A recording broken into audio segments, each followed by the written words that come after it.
everyone, I just got a hold of the most gorgeous hydrangeas. This is called a Let's Dance Diva, and it's part of the big leaf hydrangea group. And I also just got a couple of these basket weave pots, and I think they're gonna look really pretty together.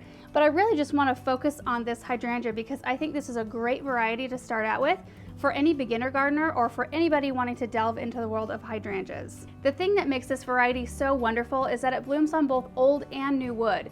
It gets kind of confusing in the world of hydrangeas because there are 6 different groups and each group needs a different type of pruning in order to perform and flower the best. This one rarely needs to be pruned, and if you do, you're not going to mess it up. It will still bloom for you. It's foolproof. A couple of other things. This hydrangea is a zone 5 to 9, which means it's hardy to negative 20 degrees Fahrenheit, which is great because that's what zone I live in, so I know it will survive. It is salt tolerant, and the blooms will change color depending on what level your pH is in your soil. So the higher pH, the more pink the blooms are. The lower the pH, the more acidic the soil is, the more blue the blooms are. So since I live in a really alkaline, high pH area, I will be adding in a little soil acidifier into the soil.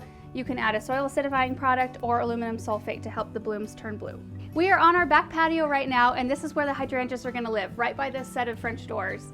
These pots did not have drain holes in them to start off with, so we went ahead and flipped them upside down, and we used a diamond tile drill bit to drill 2 holes in the container so that our plants will be happy.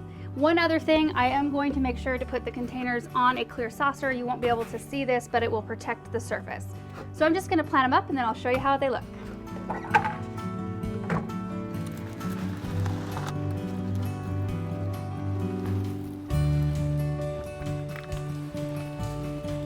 All right, this one is all done. Now I just have one more to go.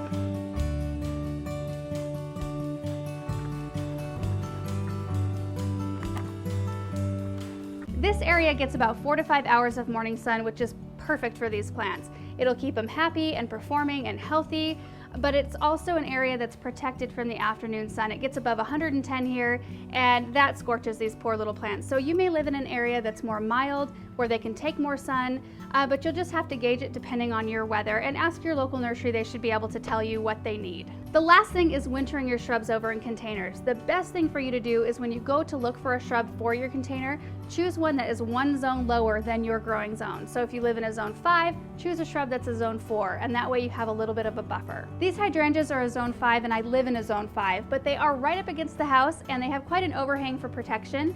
But I will take a thick layer of burlap and wrap it around the outside of the pot and finish it with a red ribbon and a bow. It makes it look really festive and it provides a little bit of extra protection.